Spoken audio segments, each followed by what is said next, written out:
welcome back to Wtf Rc Cars. So we got a quick look at some cheap wheels and tyres for the rock crawlers.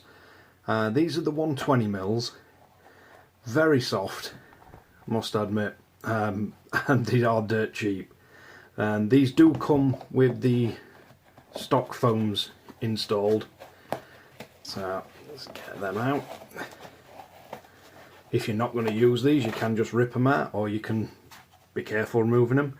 And I bought these dual stage foams, or whatever they are, but this is more like silicone inside. It's definitely going to add a bit of weight to the wheel. So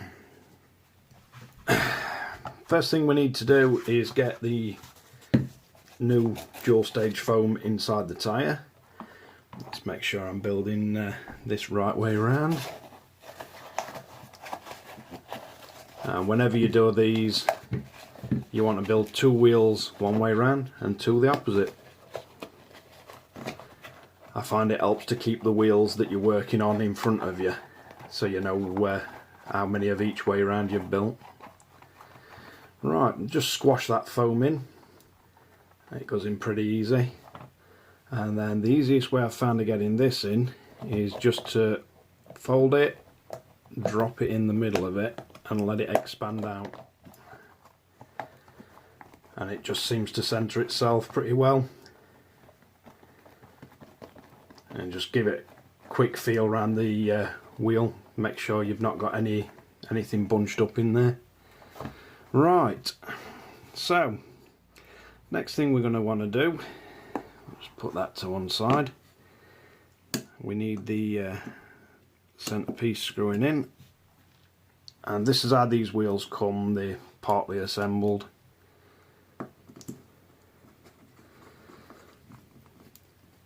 You just want to get these in. And the worst thing is building crawler wheels is you've got either 4 or 6 on them, depending which crawler you're building it for.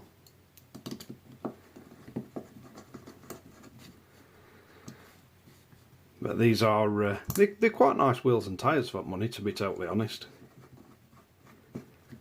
I've been quite impressed with them.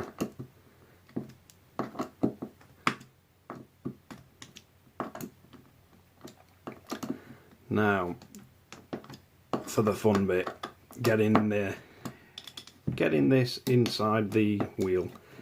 Now, what I've found is the easiest way to get these beadlocks on is to just back out these two slightly, but you don't want them all the way out, and then remove the back.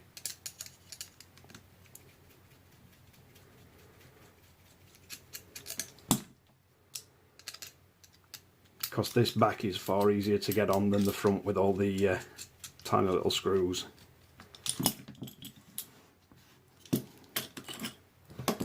So what I find it easier to do,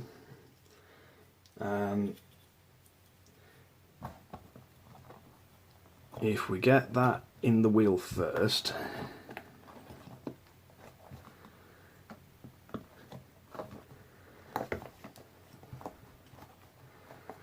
and you want to get it lined up,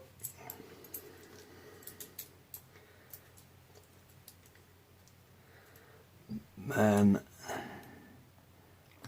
basically try and position that so it's just inside, and then you will feel it when the bead drops into place. Just back this one out a little bit more. So you want to push the centre of the wheel in, and then push the inner metal up, and you'll feel it when it drops into place, and then you can just nip these two up.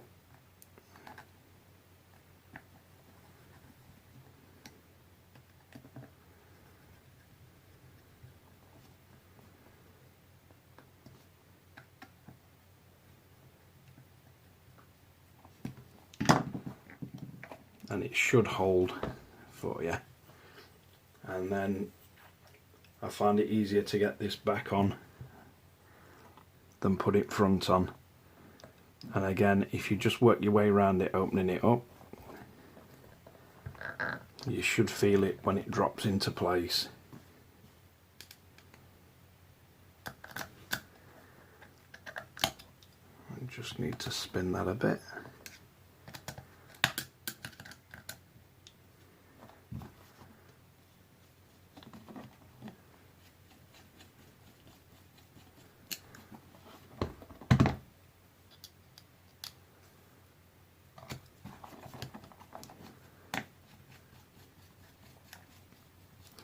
And then as you work your way around this, it pretty much all the bead drops on.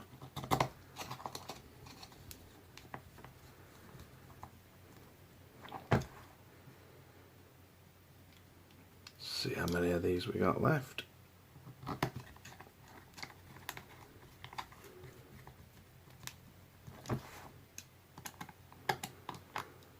And like with most things, when it's metal into metal, you don't need to go overly tight on these. As for thread lock, I've not used it once on any of these beadlock wheels, and I've never had a problem with any of them coming apart.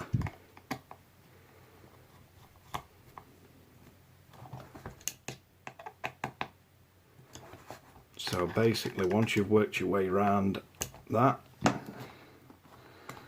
then all that's left to do is put 1,000,001 of these screws in.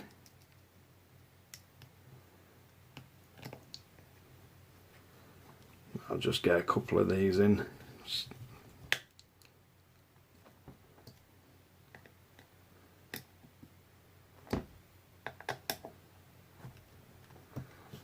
And basically repeat 4 times.